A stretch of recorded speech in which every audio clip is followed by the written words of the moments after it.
Ali, welcome on the show, and I need to tell you I'm very proud of you scoring 8 overall. Thank you. My first question is going to be, because I don't want to waste time, did you think it was possible when you started studying IELTS, like you would score 8?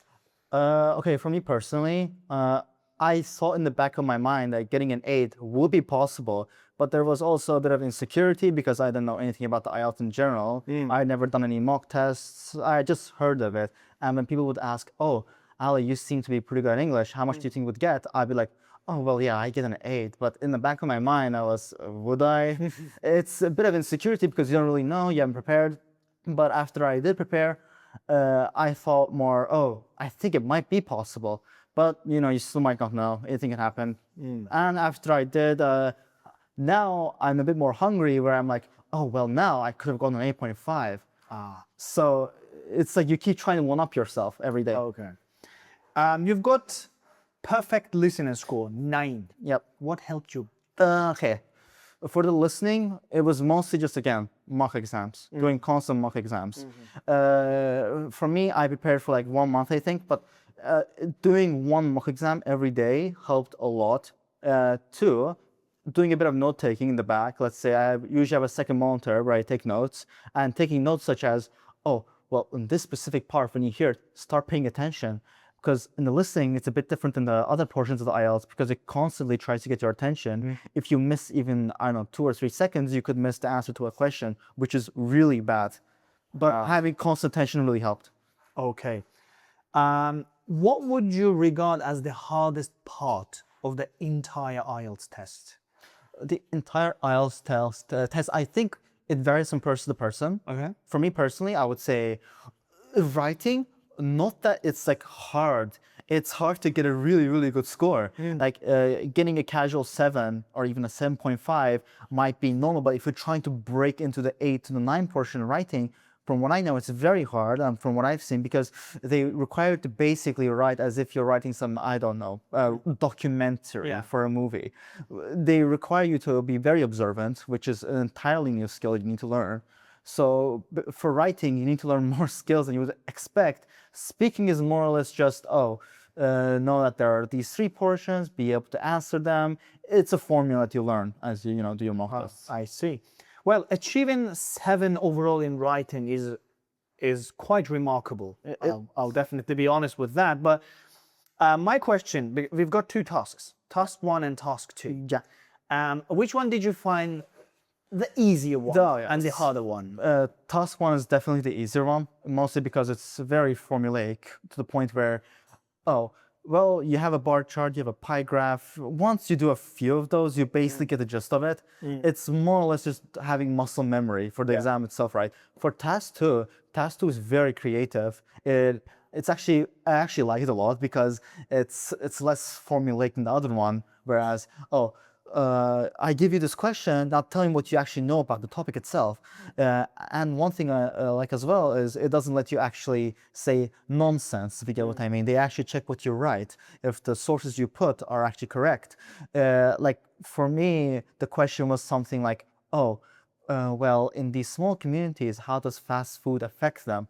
It's a very weird question because you wouldn't expect it. All the mock tests that I have done, I didn't expect it either. But it forces you to come out of your box and be creative. Okay. And did you have a formula to kind of like answer the question that you even didn't have an answer for? Because in task 2, it happens a lot. In task 1, it's a graph. You need to see it and convert it into a written language. Yeah. But task 2, you can be caught off guard completely because of the topic. And did you use a particular formula that helped you in this situation? So one thing that did help me, considering I had I spent 14 minutes for task 2. What I would do is usually I have a separate little note on the side where I start just writing my ideas, what I think about the topic itself, what might be good for the essay, what might not be good. You did it on paper? Yeah, just like a little bit, just writing, just like in a scratch paper, right? Just writing what I feel about the topic itself, what I think would be deserved in this essay and what I think would be considered bad in the essay. After I looked at everything and I saw that I know what I want to write, I started writing it. But even then, you have to write it in a way where it feels smooth and linear. It doesn't feel like it's going up and down constantly with you trying to express yourself, right? Yes. So that's also very hard. But overall, I think just being able to express yourself and basically, how am I supposed to, in a scratch paper, just writing what you feel about the topic itself is very good because it allows you to have a bit of time to think. Usually I spend like 10 minutes on that, just getting my ideas around. And after I know what I want to write, I spend the 30 minutes just structuring and writing. Oh, I see. Yeah, it actually works, and 7 is amazing. Now, I'd like to move on to reading. And your reading score is 8.5. Well, that's the second highest score in the test. Yeah. Well, you probably have made either 2 or 3 mistakes, right? Probably. To achieve 8.5. It's either of those. I don't really like that system because it puts it to the point where, oh, well, because I got 2 mistakes, I'm automatically worse than a 9. It's a 1 mistake or 2 mistake difference, right? Yeah. 1 mistake difference because like 38 is 8.5. Sorry, it's a 1 or 2 mistake difference, which is, in my opinion, kind of bad. It also discourages people who get an 8.5 because they're like, oh, well, if I got 1 more right, I would have got a 9, I would have looked better. But overall, if I had to say anything about reading, it's that, again, same with listening, right? You just do a ton of mock tests, you get the brain working, get the muscle memory working. You know what you have to look for every time you go into a new passage. And what I would recommend is, let's say after you finish a reading mock test, right? You go to your notes and you start typing what you feel like might help you on your next term and you do your second mock test. And that helped me a lot because basically I would write my opinions, what I did bad, and then I would keep adding more stuff that I would put in my mind. Basically, these are like rules, right? You put these rules that you need to check off when you're doing the reading. Basically, you don't really think about it. It goes on your mind automatically. But when I did my first mock test in reading, I got what, an 8? Yeah, and that discouraged me a bit because every other reading test I'd done beforehand, they were very short. At most, they were like 2 or 3 paragraphs. It wasn't that much, right? It was like very short. But then when I started doing my IELTS, I was like, oh my God, these are very big, very lengthy. And also, it requires you to fully understand because task 1, task 2 for reading is more or less similar for me, but task 3 is very different. It's passage 3. Yeah, passage 3, sorry. Passage 3 is basically the outlier in the reading exam because it goes into a topic, but it goes very deep into the topic itself. Like when my first IELTS reading, it was something about finance, and I'll be honest, I didn't really know anything about finance, so I was like very confused. It requires you to have a bit of understanding about the topic beforehand, or you start getting confused and you start wasting time. So what I would say is just try listening, for example, this podcast or like many other stuff, just so you have a database of like many topics, so you're able to switch with them very easily. Okay, all right, nice. And well, I'm not going to ask you what the hardest question of listening test was, but I'm going to ask this question in reading.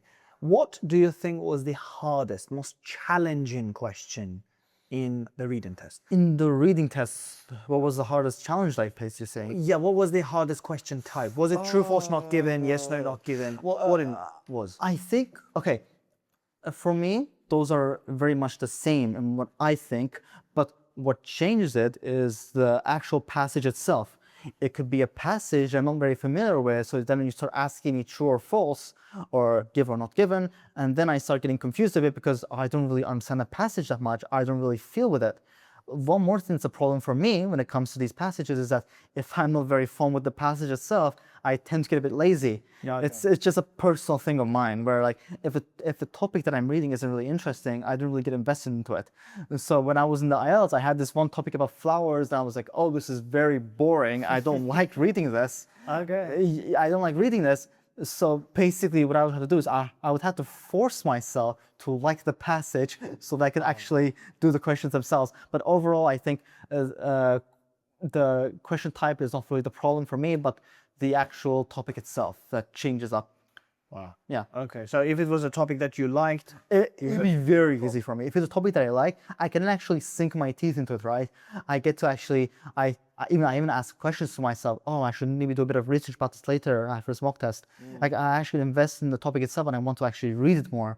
It's like you're reading either Harry Potter or you're reading the Odyssey. Reading the Odyssey is it's nonsense. You can't really understand it since it's so long ago and you're not really interested in it. But if it's Harry Potter, like, oh, it's such a good story, I want to keep reading it, I want to keep understanding it. It's like depends on the topic for me. I see. Now, time for speaking. 7.5. Well, honestly, we know it is where it most hurts. It hurts me the most, yeah. Yeah, because 7.5 for your speaking was It's bad. Disappointed. It's disappointing for me as well.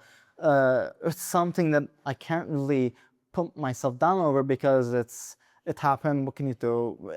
Like speaking for me, it's not you can really prepare. You can prepare for it, but it's not in the sense of listening or reading where you can. If it's more muscle based, where you're like, oh well, your brain says this, you immediately do it. With speaking, the examiner can completely catch you off guard and ask you a question that just might confuse you. You don't really know what to answer because you have to talk for at least in task 2, for example, right? You have to talk for at least like 2 or 3 minutes without, they're not going to interrupt you. You have to talk. You basically have to explore the idea that they're giving you. And if it's a topic that you don't really know what to talk about, it could be hard. For me, the question that they asked was something along the lines of, do you know anybody where the type of work they do is saving lives? Well, I could have given a lot of answers, and for me it was a bit hard because I had to choose an answer, one, where they could also relate to it, and two, it's something that's actually important. Well, I think that's the part I messed up a bit because I got a bit too into my field where I think they wouldn't really know. Like I start talking about cybersecurity, but only people who really do computer science might really get that and why it actually saves people. It saves them money, but it saves them in those along those lines. The people usually get the answer of the doctor, police. I want to be original. I think that was kind of my problem. Maybe I got a bit too original and a bit too niche, which might have actually decreased my score, I think. But overall, I did my best, and that's what matters. I see. Okay. Did you have a specific technique for part 2 of the speaking? Because this is where the score drops. Yeah, the score drops, yeah. And how did you handle that part? Okay, so for part 2 speaking, usually they give you like what, a minute of time? 1 minute to prepare. Yeah, they give you personally, I'd say, instead of right now when I was gonna say everything, right? I just wrote big words, right? I just wrote cybersecurity, friend. Because the guy was my friend and I knew them, so I was going to talk about them. I feel like writing big words, right? So when you do look at your paper for like a quick second, right, you don't really get confused about all these letters and words everywhere. You just see big words and you think, yeah, I know what that word means. Let me go more into that. It reminds you to not go off topic, right? Yeah, okay. Yeah. All right. They keep you in track. You keep looking at the words that you wrote, the 2 or 3 words, and you're like, yeah, I have to keep talking about this. If I try to go off topic, if I'm talking about cybersecurity and I start talking about the police, then yeah, it's going off topic, and the examiner is gonna, tell you you're going a bit off topic. So it's good to have a few words that keep you in line in what you're trying to speak. Okay. Now, do you think scoring 8 in the IELTS exam is difficult? For a random person, not for you particularly. Yeah, for a random person. Because this is the 3rd highest score, like 9, 8.5, and 8 overall. Do you think it's hard? If it is, then why? If it is not, then why? It depends on who we're talking about. When you say random person, does this have to be specifically in Azerbaijan or can it be global? Anywhere. Okay, so if we don't count English-speaking countries, I don't really count them, but if we're just counting countries other than that, then, okay, getting an 8 is hard because of 2 factors. That's speaking and that's writing. Because speaking and writing, they are the most subjective parts in the entire exam. Again, speaking, you've noticed a lot, haven't you, as well? Because like in reading and in reading and listening, all the people get really high scores in them because they're very formulaic. Since you do all the tests in them, you know what you're gonna expect, right? So it's very easy. Even with writing task 1, it's more so the same thing. Where again, you just do all the tests. It's the same thing. You know what to expect, right? But when you start going to task 2, and especially speaking, it's just on you. It's completely just like depend on what you are able to think of at that time. It's just you and your creativity and what you can produce in the amount of time they're giving to you. Okay, I see. All right.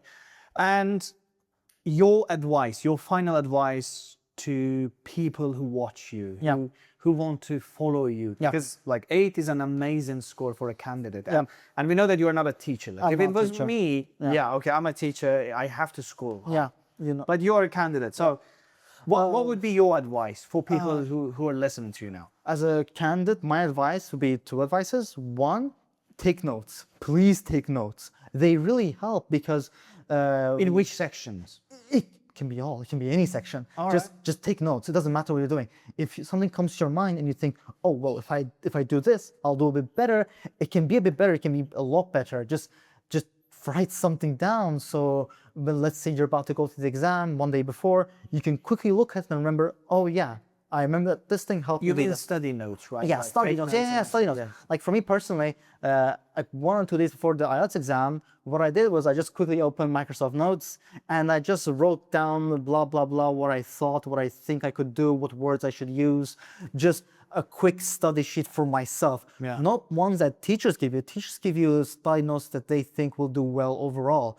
But people are different, right? Everyone has their own way of studying. So I think you should create study notes that I think will cater towards yourself. Yeah. So, because like you'll understand yourself better than what teachers will try to teach you.